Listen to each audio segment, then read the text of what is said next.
vitória de Luiz Inácio em 2002 que nós, do PT, somos responsáveis pela condução do governo central do Brasil. Né? O Partido dos Trabalhadores conduz a política de governo do Brasil. Doce ilusão, não é?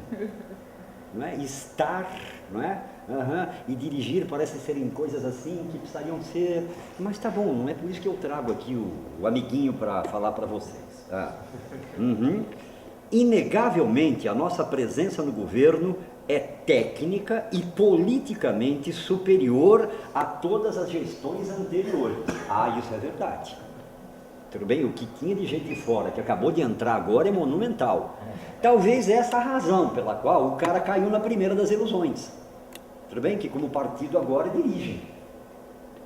Confundir quantidade com qualidade é um passo perigosíssimo, ainda mais estando em certos lugares que esses senhores estão. Mas não é por isso que fui pegar lá, é só um primeiro vacilo que a gente crau. Como eu vou vacilar? O receio é essa criatura do meu contrapé, estão me entendendo? Então estou aqui todo, não é? Tá, vamos lá, criatura, diga mais coisas para nós. E vai, não vou poupá-los, é isso, fizemos isso, e a pobreza, acabamos com a pobreza, e nossa, os índices, os números, o Márcio Postman, e não sei quem, aqueles ridículos números inflados, é isso, daqueles 20, 30 bilhões no máximo, que estão dispostos para essas bolsas bujões, bolsas isso, bolsas aquilo, enquanto só em juros da dívida, não é? São 180, 190 bilhões, sem falar no principal, que é 1 trilhão e lá vai ferro, não é? Quer dizer, essas coisas assim, não é? Mas vou poupá-los do nunca antes na história desse país, e esse, que eu não sei nem caracterizar isso, tudo bem? Tá, mas não é isso que me traz aqui, bora! Grandes feitos de nossa gestão, que são qualificados como fatos incríveis e inesperados. Meu Deus, olha só, vejamos mais. Deste novo ciclo de desenvolvimento pós-neoliberal do capitalismo. O que, meu Deus, seja isso, ciclo pós-neoliberal do capitalismo. Não sei se lhes agrada. Lá na Rua das Palmeiras, neoliberal é o chamado conceito, não é conceito, como é que a gente fala? Conceito ou ferramenta, não, como é que fala?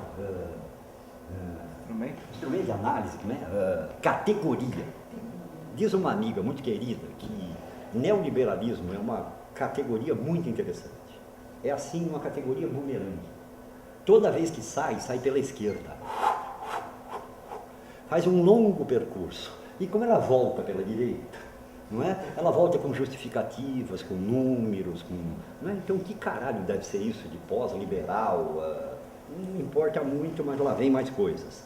O fato desse processo ser conduzido por um partido de trabalhadores começou a me interessar agora.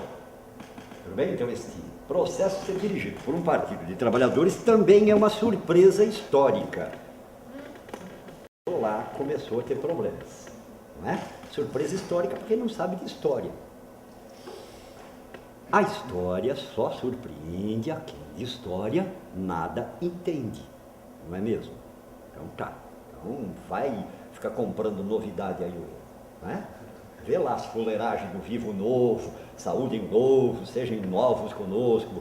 Tu tá vendo as fuleiragens ali, tá ficando mais esperto, tá bom? Então, tá, uma surpresa histórica, sei.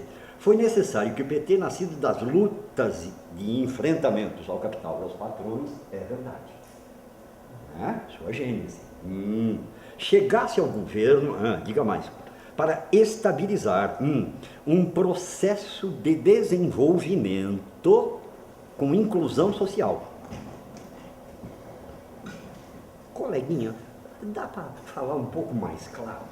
Posso, Scarpe, né? Já que você vai me usar publicamente, estão gravando, vou falar assim com uma honestidade assim rara de ser vista. Estamos cumprindo uma série de tarefas de organização de Estado. Gostei disso. Vai melhorar. típica das revoluções burguesas clássicas na Europa e na América do Norte. Diga mais, criatura. Para isso, optamos por construir um governo de colaboração de classes, desculpe, a fita enroscou a fita aqui, tudo bem? Optamos por construir um governo de colaboração de classe onde o trabalho e o capital alcançam ganhos constantes, tais como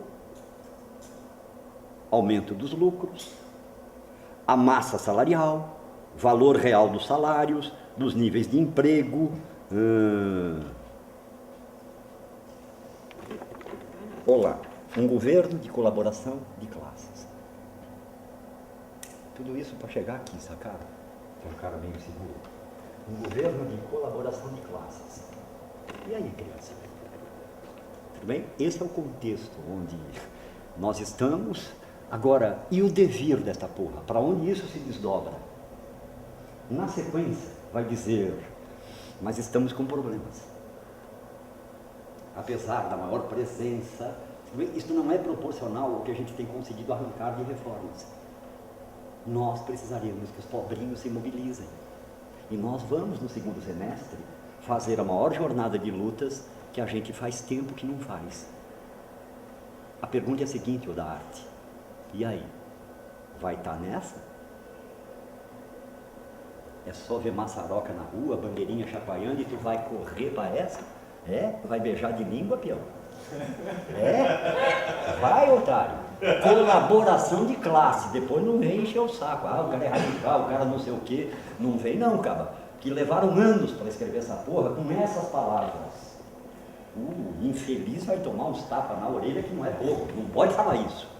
Não é? Tem que, sociologia, sei lá quem, Habermas, Hannah Arendt, muito humanismo, muito, não é? Bota aí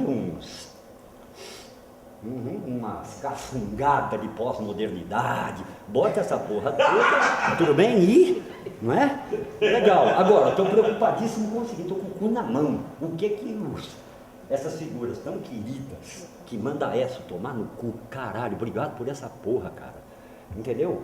Não precisou se enfiar no cu, não precisa, mas os amigos, é isso, porra, olha aquela porra e diz, tem vida nessa porra, né? Tem a percepção, é isso, não comete os equívocos. Que outros grandes construções que a classe fez no último período, não é só essa construção que foi pro caralho. Porra, linha central, o trabalho que deu para construir essa merda, Pião. Puta que bosta. Ai, que trabalho do caralho. Mas legal, porra, não, puta central, que minha porra toda operariado na frente. E eu, entra aí na fila, Pião, vem que tem para todo mundo. Vira a coisa mais dócil que você possa fazer ideia. Por favor, anota aí no canto da alma, www.fiesp.com.br/Brasil do Diálogo. Tudo junto, tudo bem? Vai de cabeça nessa. E tu vai ver, tudo bem? Como é que as construções nossas se transformam no seu contrário. Vai ver, cara, isso, colaboração de classe, antes fosse colaboração de classe. Desculpa aí, senhoras. Senhores, né? É boquete. Colaboração de classe, o caralho, porra. Tudo bem? Isso é muito mais do que isso. É deixa que eu, entendeu? Administro, deixa que eu seguro a classe. Mas não é um segura repressivo, Pião, atenção nisso. É um segura sensual. Vem que eu tenho verba. Façam assim todos, por favor. Experimenta perguntar para mim, depois dessa fala, qual a minha proposta. E eu vou mandar você tomar no cu. Tudo bem? Fazer proposta nesse momento, Pião, tudo bem? É fazer o link do envolvimento manipulatório. É isso que está em pleno curso. Vai com a tua ingenuidade, babaca. Tudo bem? Vai com o seu humanismo agora para tu ver o que isso vai, entendeu? O que essa porra vai virar. Ai, mas eu não tenho que ser propositivo, tem hora, tudo bem, de fazer proposição. Acho que veio o Reinaldo Mário, né? E tinha lá uns enroscos com maia da porra. Um deles significava exatamente isso. Bora, temos recurso público, temos que fazer a batalha e temos que ir lá arrancar essa porra. Tá tudo, os caras, tu é secretário, entendeu? Vamos lá, entendeu? A rapaziada pega essa porra, a gente qualifica dizendo... Então deixa eu ir para ir rangendo junto, para ir xingando, para ir... É isso, cara, eu tenho medo disso. Mas por que medo, cara? Eu é inseguro, sou isso, eu sou mesmo. Né? Mas é que tem assim uma história de classe, tem uma coisa assim, né? Que eu já vivi outros movimentos, que tem a seguinte ideia diante desse problema. O recurso é público, não é? Então de quem é o recurso público? Olha as ingenuidades por onde vão. Né? Se é público, é nosso. Então o cara se autoproclama público e diz que era um pedaço desse troço. Perfeito. A última vez que fiz esse diálogo foi porrada, tenso como cão, daqueles de suar, né? E dizer assim, mas este movimento, que é o último que sobrou, meio arrogante, porque ele se autoproclama o maior movimento social de todos os tempos. Né? Claro, camponeses, semicamponeses, tem a ver, sabem do que eu estou falando, não sabe? A gente diz assim, mas nós vamos pegar essa grana, entendeu? Mas nós vamos dar a direção política. Eu digo, então, cara, exatamente nesses termos que eu conheço essa bosta.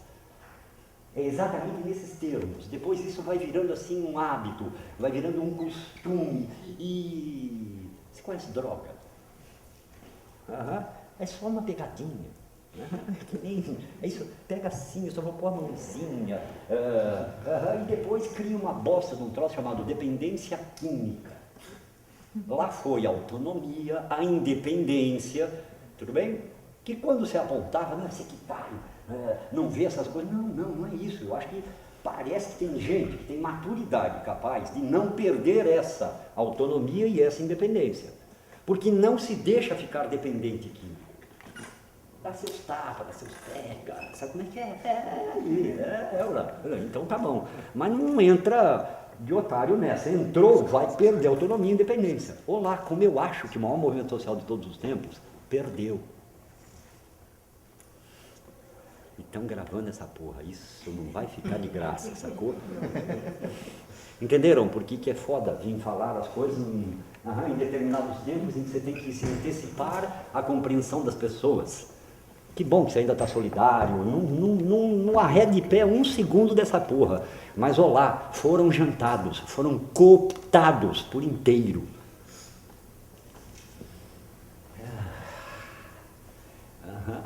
E se o maior foi, dá para entender que tem muitos outros pequeninos que já tinham ido, que agora vai no vácuo, se eles foram, e o que eu faço? Eu também vou.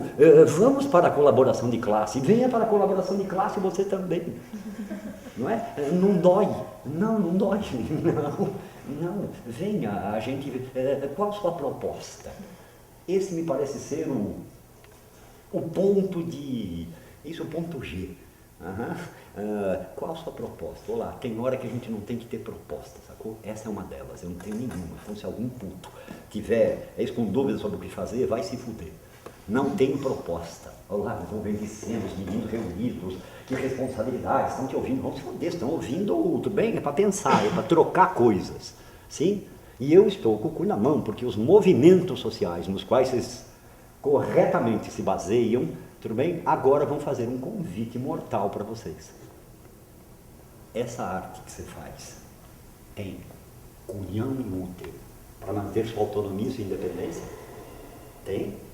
Tem culhão e útero para se antecipar e como um espelho virar para os movimentos e dizer, vejam o seu devir a partir da colaboração de classes.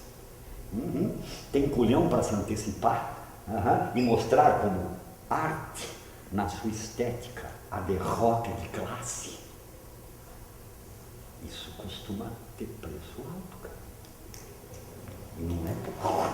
Vim aqui dizer essa porra que os caras foram. Já estou metendo o nome, mas todo mundo já sabe do que eu estou falando, porra. Não é? E aí implica relações, lugares a menos para falar de coisas e espaços que se fecham, mas foda-se, é o que eu estou achando. E queria compartilhar parte disso contigo. A parada é dura. Mais fácil quando polarizadas, quando... Sim, Portanto, ó, se eu me reportar, por exemplo, ao movimento sindical, que acompanhei isso mais de perto, mais de dentro, posso derivar daí alguma coisa que pode ser útil. Na medida em que os caminhos pelos quais, não é isso, se construiu esse processo de colaboração de classes. Ele é repressivo, tudo bem? Ele se democratiza, e ele vira diálogo propositivo. Diálogo propositivo significa, olá, agora você está envolvido numa lógica que você é obrigado a ter propostas. Mas dentro de que lógica? Por exemplo, você operar com recursos públicos dentro dos limites do orçamento, é claro. Coisas que antes, por exemplo, botava o professorado em chamas, em luta das mais bonitas. Não tem giz nessa porra dessa escola. O banheiro não tem papel higiênico, não tem material de limpeza nessa porra. O que nós faz? Greve! E sai greve que mistura com o outro, fazia aquelas porra legal. E hoje, gestão democrática. Como é que a gente vai enfrentar? Quais os problemas que temos? Somos corresponsáveis por essa porra. Pois não, Scap, falta giz. Pois não, Scap, falta material de limpeza. Vocês têm proposta?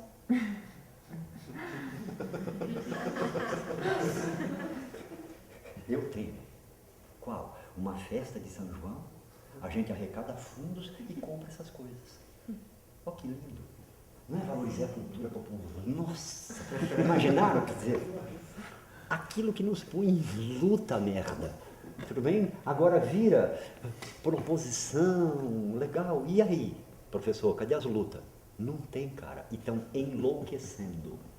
A quantidade de professores, tudo bem? Com tarjas pretas, anti-ansiolíticos. É monumentalmente grande, é epidemia. É a base de segurar o rojão nas periferias, nas grandes escolas, salas lotadas e o caralho. Esta porra que põe em luta, vê se dá para entender pior. Tudo bem? Agora, desarma. Com o quê? Com a participação organizada dos trabalhadores. Por isso eu recomendei o Fiesp do diálogo e tal. Vai lá ver. Sindicato dos Metalúrgicos de São Bernardo. Uau, 78. 12 de maio de 78, greve da Scania, onde um novo período histórico está aberto. Não é? Olá. São Bernardo hoje tem 109 comissões sindicais de base. Onde o dialogado e o acordado prevalece sobre o legislado. Olá, faz assim todo mundo. Direitos. Olá. O que a gente acabou de negociar prevalece sobre o que está na lei. Portanto, como está negociado, não pode recorrer, não pode. Aumentos, não tem aumento porra nenhuma, são tentativas de buscar as perdas, de atualização de perdas, estão condicionadas às metas de produtividade. Meta de produtividade determinada, portanto, alcançou, não alcançou, fudeu. Aquilo que vocês conhecem como reestruturação produtiva, tudo bem? Onde é que isso acaba? Num profundo envolvimento organizado. Comissão de fábrica da Volkswagen tem sala dentro da Volkswagen, tudo bem? Com um conjunto de trabalhadores liberados da produção, para fazer os devidos envolvimentos manipulatórios. Todos que bota aquela peãozada a bater todos os recordes de produção que a Volkswagen jamais teve. Está me entendendo ou não, Pedro? É a relação dos sonhos do capital. Eu que antes me opunha a ele, agora, tudo bem, com o conhecimento acumulado, estou a serviço dele. Porradas de sindicalistas hoje vão para a mesa de negociação. Não é? Bem, e quem está sentado na mesa de negociação, tudo bem, para mim negociar os interesses da minha categoria? O ex-dirigente sindical da minha própria categoria. Pior, o cara que me criou, o cara que foi panfletário, etc e tal, e o Oribundo foi lá, me ganhou e trouxe para a militância, foi o cara que me sindicalizou. Eu agora sou dirigente do sindicato, ele agora é o ministro, o secretário, o cara olha para mim e diz assim, isso é mais previsível, não é? Do que certas artes que estão por aí. Eu produzi essa porra, eu conheço esse troço, eu sei a lógica que esse trem funciona. Olá, tá esperando o quê? Surpreendê-los? E aí? Sem reinventar algumas coisas? Reinventar não quer dizer criar de novo, né? Também tem criação nova, mas também tem recuperação histórica para ser feita, experiência acumulada. Vocês estão entendendo? Estão dando para entender a merda que nós nos metemos? Agora, é uma produção nossa, cara. Eu não estou dizendo que eu não produzi essa porra, não. Eu sou um dos responsáveis direto pela produção dessa merda toda. Tudo bem? Verdade que não com as mesmas ênfases que outros, tal, mas sou um homem do meu tempo, eu fui chamado a ajudar a conseguir essas porras. Agora, estou aqui para dizer, a merda está feita, ela é infinitamente maior do que imaginávamos e ela agora cumpre um papel completamente diferente do que desejávamos. Tendo se transformado em instrumentos que agora operam contra os interesses de classe, olá, entenderam o tamanho da encrenca que está posto? Legal, aí a pergunta é, mas sabe que arte nisso tudo? Bom, tem que ser por trocadilho, desculpa aí, mas né, vai ter que ter muita arte, sacou? Vai precisar muita arte, tudo bem? Para sacar o tempo que está vivendo, as chamadas que estarão postas, tudo bem? O velho travestido de novo te chamando para a praça para você protestar. Para quê? Para arrancar mais 2 bilhões, tudo bem? E cravar sua assinatura no pacto de classes. Olá, Pião, esperto, tua arte terá serviço desse envolvimento manipulatório? Ou vai cometer as ousadias necessárias daqueles que, ao cometerem ousadias, sabem que, se estiverem errados, vão se fuder? Olá. Se eu estiver errado na minha análise, sei que, né? Depois devo voltar, procurá-los e dizer, então, não é? Ó, a gente andou pensando assim, não era bem assado. Estou supondo que é uns 3, 4 minutos, eu estou na minha horinha para a gente ser jantado ali pela senhora. Vira o rabinho meio para cá, uma coisa assim. Como eu acho que tem retorno, né? Deixei menos a arte dizendo, né? Ela tem que dar conta de ler o diabo do momento que está vivendo. Um velho amigo aqui quer compartilhar essas preocupações. Lembra, ó, não está muito sistematizado, então, né? Eu fiquei gratamente surpreso que numa das vindas com algum dos grupos que vocês me apresentaram, eu li um poema que tinha ali também para vocês. Quando o trabalhador finalmente perder a porra da paciência, aí a coisa vai, né? Então, um dos amigos do povo até pegou e pôs no caralho da peça. Eu digo, merda, que agora já tem que tomar cuidado com as porra que leem. Já tem que tomar com os diabos que fala. Agora com os troços que lê. Então, legal, se quando os trabalhadores perderem a paciência, pegava, legal, ó, é mais ou menos assim, ó, tem que fechar rápido, depois tudo bem, então é mais ou menos assim, ó, muda o poema. Muda, em função do que eu tô achando, a coisa muda e não muda pouco não. Ó, vamos para a luz. A hora de somar, tranquilo, mas tem hora de dividir.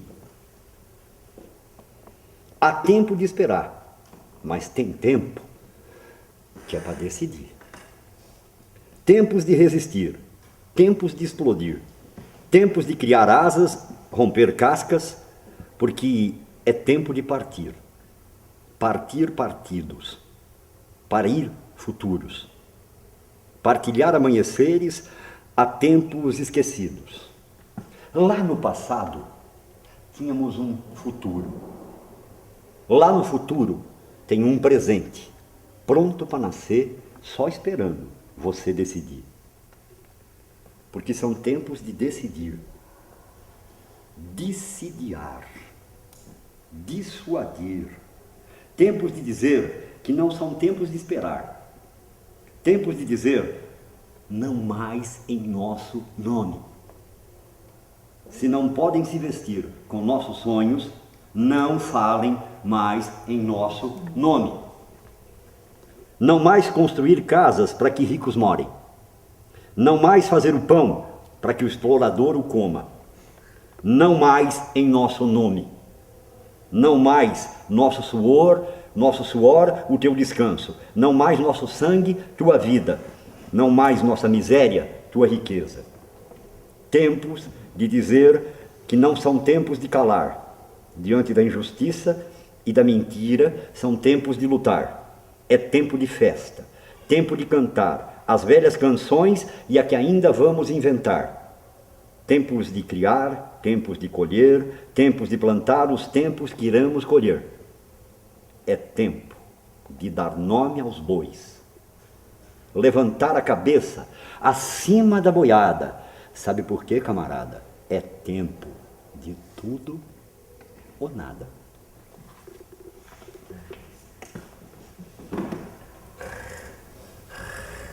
Se não sair um fumar, um oviela.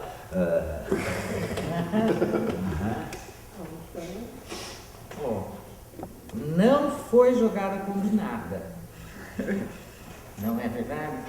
Mas ele terminou levantando a minha bola. Ele disse: é tempo de dar nome aos bois. E eu vou começar por aqui, dando nome aos bois.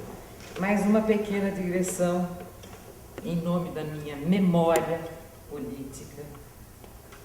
Eu fazia parte de uma organização política trotskista que em 1977 escreveu uma resolução avisando que o Lula e o movimento que ia criar o PT, porque eu vou dar nome aos bois, ia atrair a classe trabalhadora.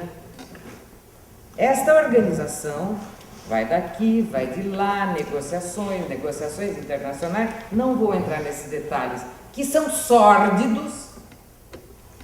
2 anos depois, mudou a sua resolução política e definiu que, enquanto organização, ia ajudar a construir o PT.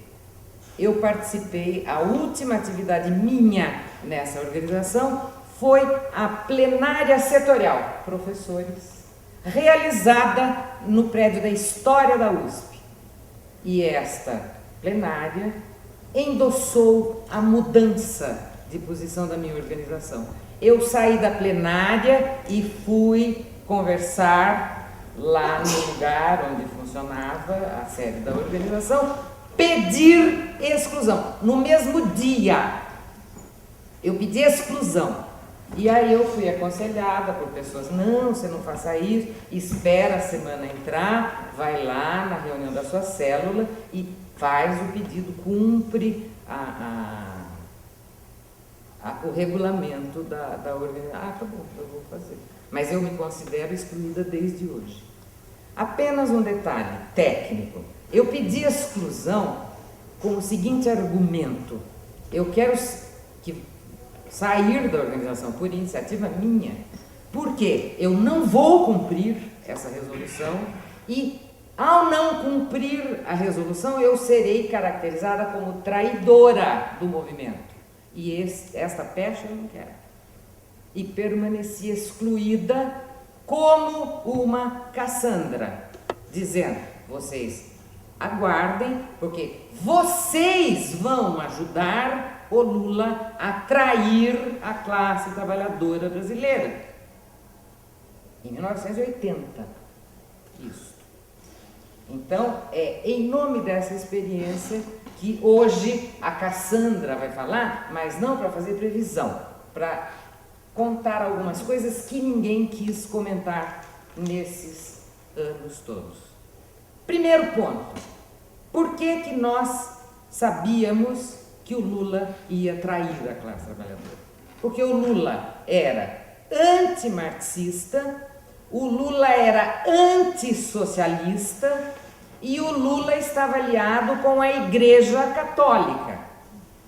Aliás, o PT, seu núcleo duro, é esta combinação: antissocialistas, antimarxistas e Igreja Católica, cumprindo religiosamente o que foi estabelecido desde o século XIX como a doutrina social da Igreja. Se vocês pegarem a encíclica Rerum Novarum, coisas novas, que aliás, prestem atenção nesta expressão, coisas novas, virou o clichê da esquerda antirrevolucionária ao longo do século XX. Exemplo, Fernando Henrique Cardoso desqualificando os radicaletes do meu estilo na Universidade de São Paulo. Vocês não prestam atenção nas coisas novas. Olha o novo. Olha o novo. Veio o lero-lero da globalização, que é o nome que o Departamento de Estado norte-americano inventou para imperialismo, e nós continuamos falando em imperialismo. E aí, agora eu não vou citar nome, vocês não prestam atenção nas coisas novas. E eu, a cada vez que ouvia a expressão coisas novas, tinha um ataque de urticária. Porque cada um que fala em coisa nova está confessando, e a palavra é essa, que aderiu à doutrina social da Igreja. Eu não preciso entrar em detalhes sobre o que a Igreja Católica fez nos últimos 100 anos. Basta lembrar, como caso mais brilhante, o apoio que o Papa himself deu ao Hitler na Alemanha. E a verdade dessa trajetória está hoje lá no Vaticano, porque o atual Papa, o Ratzinger, foi nazista. Então, eles não estão para brincadeiras. E o PT é sócio deste condomínio, em nome da Aliança de Classes. Por quê? Estava lá na Rerum Novarum. Em lugar da luta pelo socialismo, nós temos que convencer a classe trabalhadora de que uma aliança entre o capital e o trabalho é do interesse universal. Então, a Igreja fez direitinho o que tinha que fazer. E seus militantes, que ainda hoje fazem parte dos núcleos de base do PT, não pode mais falar núcleo de base, dos diretórios do PT, tem a ala séria, militante e empenhada da Igreja Católica, a dita ala progressista da Igreja Católica, os ditos militantes da teologia da libertação. Eles fazem o trabalho profundo, sobretudo no plano teórico e ideológico, de assegurar a adesão a mais ampla possível à bandeira da aliança de classes. Então, eles chegaram ao poder, mas chegaram ao poder desde o início. Eu me lembro que havia muita gozação e tal, muita coisa, esperteza. O Lula era entrevistado por jornalistas da Folha. Não, a gente não deve definir o tipo de socialismo pelo qual nós lutamos.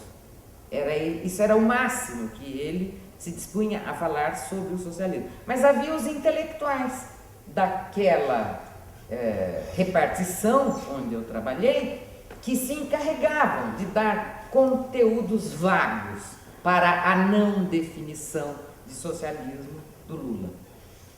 Não define, cria-se e constrói-se o partido. Quando é que ficou claro que o socialismo que o PT ia praticar era o da aliança de classes? Quando o PT se filiou à Segunda Internacional. O PT é filiado, tem representante no comitê organizador. É a mesma internacional da qual faz parte o PSDB. Fernando Henrique integra a direção mundial. Então, Lula e Fernando Henrique estão na mesma organização internacional. Tony Blair faz parte. Vocês sabiam que Hosni Mubarak também fazia parte? Prestem atenção. Aliás, procurem se informar sobre o trabalho político da Internacional Socialista no mundo inteiro. Aliás, como é que chama o filme? Já tem Um filme documentário que passa na televisão por assinatura. Relações Especiais. O Bill Clinton, gente. É um filme que mostra como o Bill Clinton e o Tony Blair se avaliaram que estavam com tudo sob controle. Pois bem, o partido do Lula é aliado dessa gente. Então, veja, não é indiretamente. Por ser integrante da Segunda Internacional, o PT brasileiro tem responsabilidade pelas barbaridades que o Mubarak fez lá no Egito. No Egito. Endossou os feitos do Mubarak, que foi derrubado há 2 meses atrás. Então prestem atenção sobre o que fazer. Se o Mubarak, da mesma Internacional do Lula, pôde ser derrubado pela população mobilizada, nada nos impede aqui de derrubar os herdeiros do Lula no poder hoje. Porque é disso que se trata, se nós realmente concordamos que tem que acabar com a política de aliança de classes. E se nós não queremos mais fazer aliança de classes, nós temos que desenvolver um programa de luta de classes. E de novo, temos que enfrentar em todos os âmbitos a expressão da aliança de classes.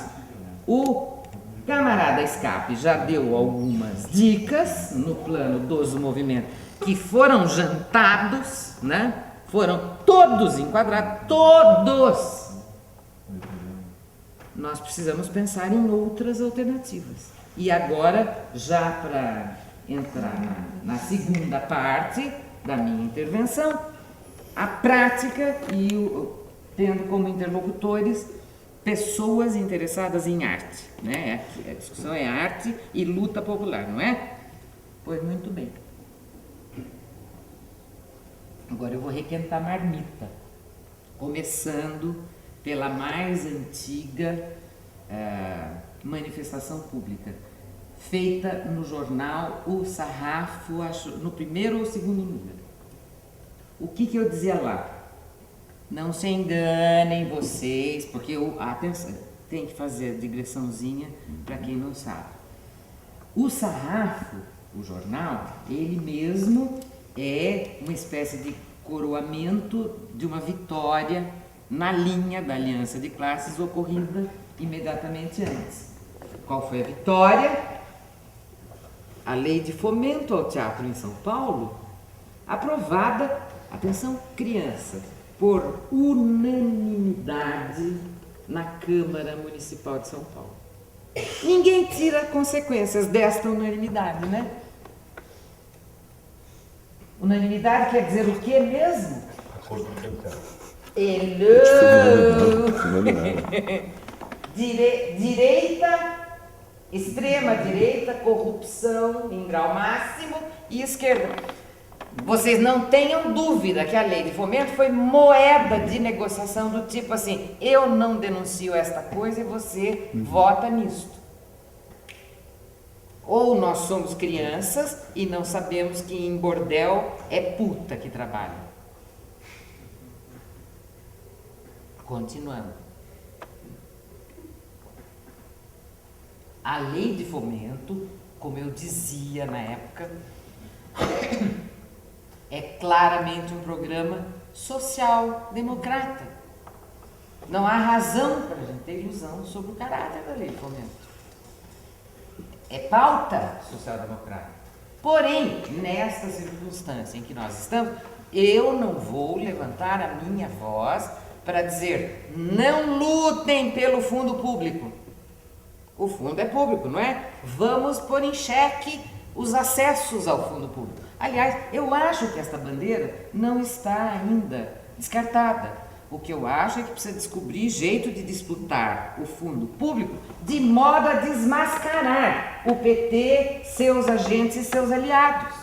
Existem outras maneiras de disputar o fundo público que não o acordo de bancada, que não o lobby, que não a visitinha no gabinete aqui, o lero-lero no ouvido ali, a violinada no outro lá. Existem maneiras, como sugere o camarada Scapi, que pressuponham organização e mobilização para pôr em xeque publicamente. A história da luta de classes, que já tem quase 200 anos, se nós tomarmos o ano 1848 como o primeiro capítulo, né? Tem, como disse o Scarpa, temos que resgatar certas tentativas, certas experiências. O nosso acervo de métodos de luta é bem amplo. É só estudar e ver qual que serve agora.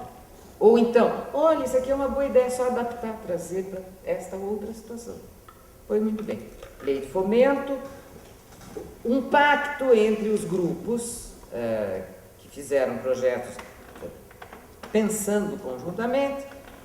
Uma parte da verba será destinada à produção de um jornal. Então, esse jornal foi feito e, como eu já estava ligada ao processo fazia algum tempo, virei automaticamente colaboradora do jornal. Primeiro texto que eu escrevi. Atenção, artistas.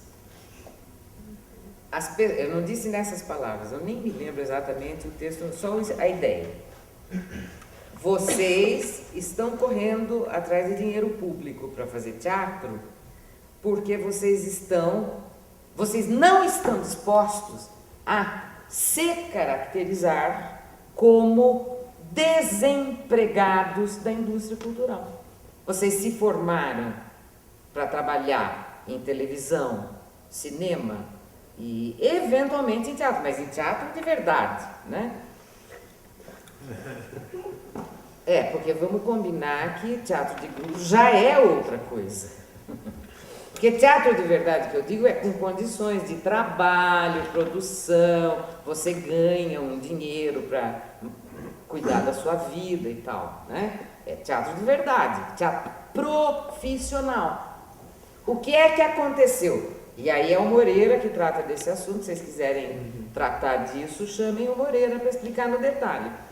Em algum momento, vejam bem, porque em geral a gente toma notícia aqui no Brasil de terremoto com alguns séculos de distância da ocorrência do terremoto. Então, para o que diz respeito a teatro, o terremoto no Brasil, teatro profissional, aconteceu no início dos anos 60. O teatro profissional se tornou tecnicamente no sentido de ponta do lápis, economia, tecnicamente inviável quando o teatro brasileiro de comédia faliu oficialmente. Agora, se você for considerar o período em que ele foi subsidiado por dinheiro público, a falência mesmo do teatro brasileiro de comédia se deu em 1958. Então é só prestar atenção. Então, desde 1958 é um fato histórico que teatro profissional é uma impossibilidade econômica no Brasil. Precisa entender o Brasil para saber por que não tem público para manter salas de teatro funcionando, companhias estáveis de teatro funcionando, segundo o que rende a bilheteria. É uma questão econômica, óbvia. Isso tem a ver com as monstruosas desigualdades da sociedade brasileira, inclusive a desigualdade de acesso ao assunto cultural, ao interesse pela vida cultural.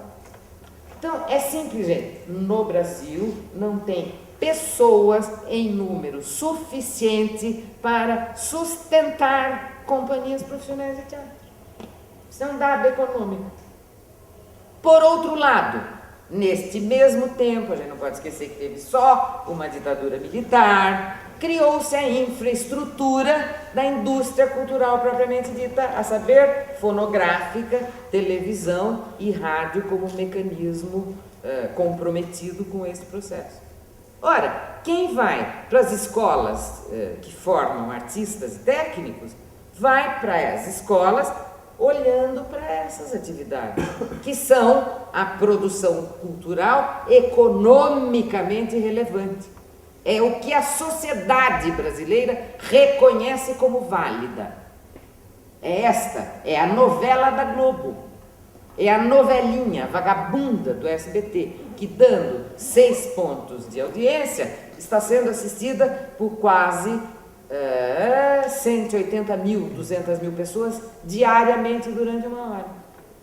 Que atividade teatral pode assegurar esse número de pessoas assistindo? 180 mil por dia.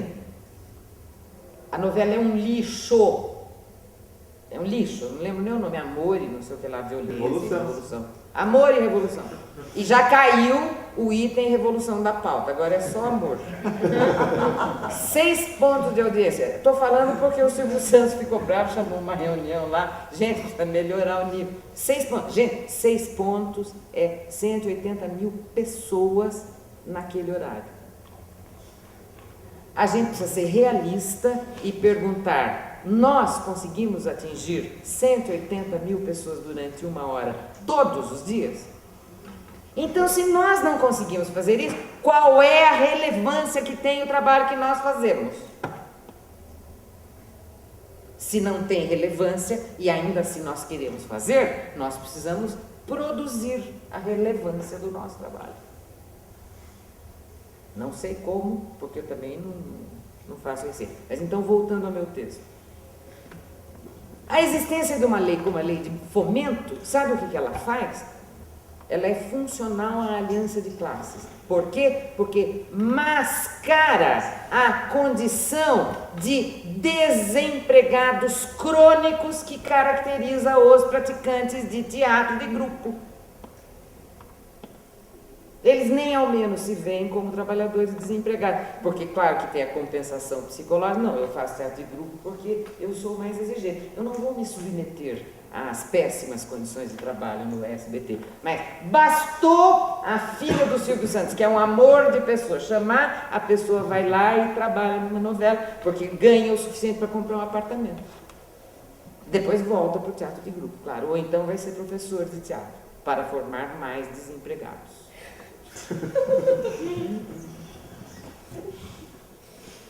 Então, eu já gastei 20 minutos do meu tempo, né? Mas então, eu quero, feito isso, eu estou batendo nessa tecla. Eu vou contar uma cena anedótica de rua a propósito disso. Mas eu tenho batido nesta tecla do desemprego dos artistas que fazem teatro de grupo, mascarado pela própria criação dos grupos teatrais, desde esse artigo publicado no Sarrafo. E vejam como as pessoas não prestam atenção, não ligam. Aliás, isso é o que caracteriza a Cassandra, né? A diferença entre eu e a original é que, como eu já era louca antes, eu não vou ficar como ela ficou. Eu já sou, né? E já sei que sou, o que faz diferença, né? Porque a híbris da Cassandra foi se dar conta de que ninguém ouve os conselhos dela, aí ela enlouquece. Eu, como já era louca, ok, ninguém ouve o que eu falo. Estamos um dia lá, um bloco de pessoas para entrar. Vejam as compensações que são práticas, são gambiarras e são psicológicas. Uma das saídas que os grupos de teatro encontraram para justificar a sua impossibilidade de falar, eu não vou nem dizer 180 mil pessoas, mas 10 mil pessoas por dia. Qual foi a solução? O meu trabalho é experimental. Então, eu alugo aqui esse barraco, só cabe 30 pessoas no meu espetáculo, porque é experimental. Então, estamos lá na porta para ver um experimento, né? E e aquela euforia que é legal também, eu não estou descartando. Mas, enfim, chega uma pessoa, sem saber que estava falando com esta louca aqui, mãe de uma candidata. Eu percebi que era por aí. Ela se aproximou, acho que por causa do meu cabelo, né?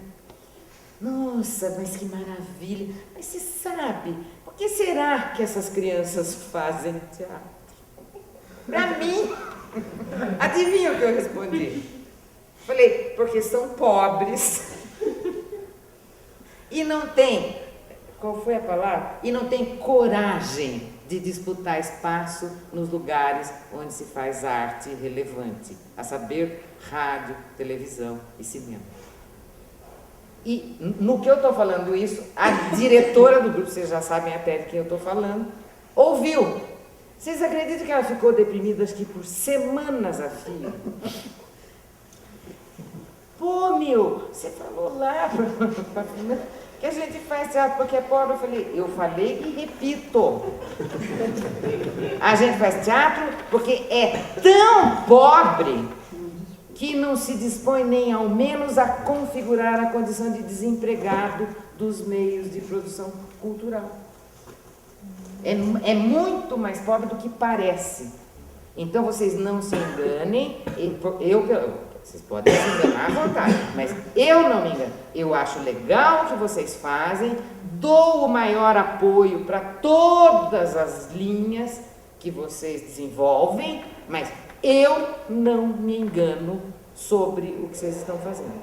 Vocês estão procurando afastar da cabeça a compreensão da real condição de vocês.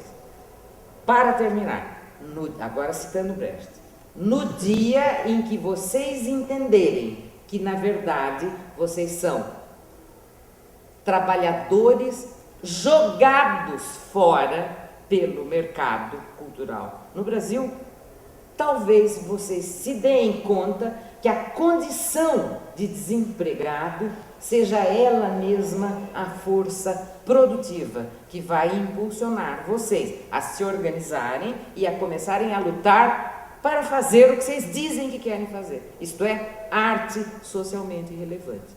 Tenho dito. Estou brava, como vocês percebem. Bom, então abrimos mão dos microfones, então quem quiser falar, tenta chegar aí perto para a gente poder ter registrado também e